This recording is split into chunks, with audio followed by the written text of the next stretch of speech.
कंस प्रसन्न हो गया, वाह बहन हो तो उतना जैसी बहन, मैं प्रसन्न हो गया।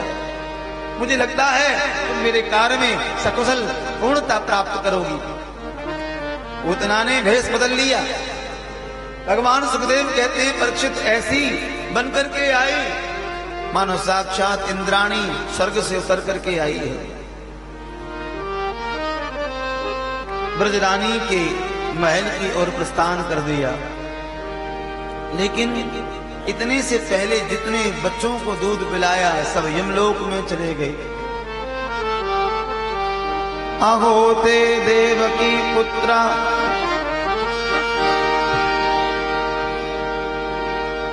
इधर को वसुदेव जी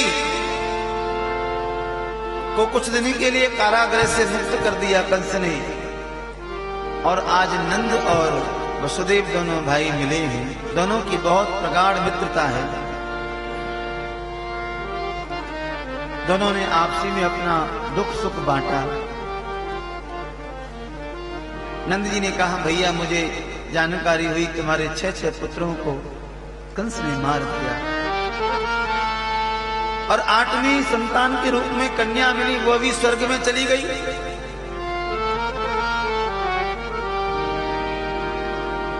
बहुत दुख हुआ मुझे। वसुदेव जी ने कहा, सब ये कर्म का दोष है।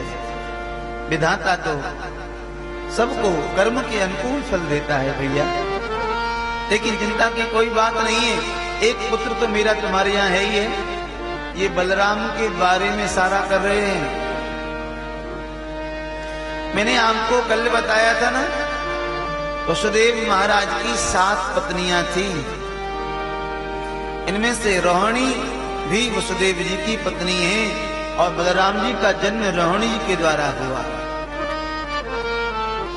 लगे सरारे, साथ ही साथ में नंद बाबा ने कह दियो, भैया बा लाला को, छोटे वाले लाला को अपनों ही समझियो, वो भी आपको ही है। कभी कभी हम प्रेम में ऐसा बोल देते हैं ना, ये बालक किसका है, बोले आपका ही है। ये मकान किसका है, बोले आपका ही है हमारा। तो ऐसा कहने से उसका मकान थोड़ी हो जाता है। ये भाव है हमारा, ऐसा बोल देते हैं आपका ही है हमारा सब। तो यही भाव लेकर के वसुदेव जी से नंदी जी ने कह दिया कि वो छोटो वाला जो लाला है ना भैया, वो आपका ही है।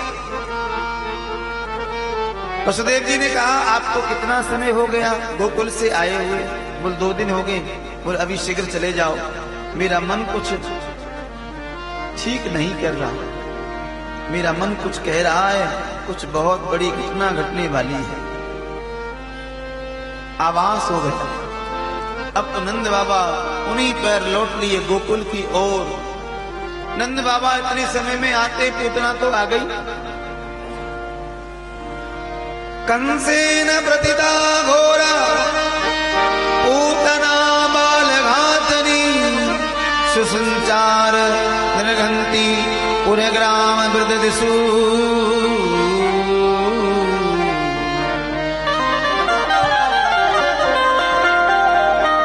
ब्रजवासी लोग आ रहे हैं, जा रहे हैं, आ रहे हैं, जा रहे हैं। हजारों लाखों लोगों की भीड़ लगी है।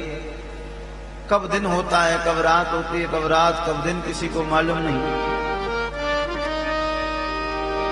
अब ऐसी भीड़ में 2-4 वैसे भी घुट जाते हैं जेब कतरे।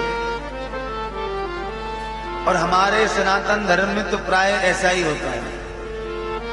बहुत बड़ा कोई मेला लगे, उस मेले में आप देख लेना पुलिस वाले ही ठेका उठाते हैं, चोरों का, उठाई गिराओं का, जेब कतरों का। ये पुलिस वाले ही ठेका उठाते हैं। तुम लोग इतने उस मेले में प्रवेश करोगे, इतने लोगों की जेब काटोगे, इतना ठेका दे जाओ। उसमें कहीं ना कहीं हम तुम सब लोगों की ढील है, कमी है। कोई भी आता है हमारे धर्म का अपमान कर जाता है, हमारे मंदिरों को तोड़कर चला जाता है, हमारे भगवान को उल्टा सीधा कह जाते हैं। हम लोग ऐसे देखते मानो लूले भैले हों, लंगड़े हों। मुसलमान लोगों के धर्म में देखो, जरा दूसरों से शिक्षा ले लिया करो। जरा सा उनके कोई अल्लाह के बारे में कह के तो दिखाओ।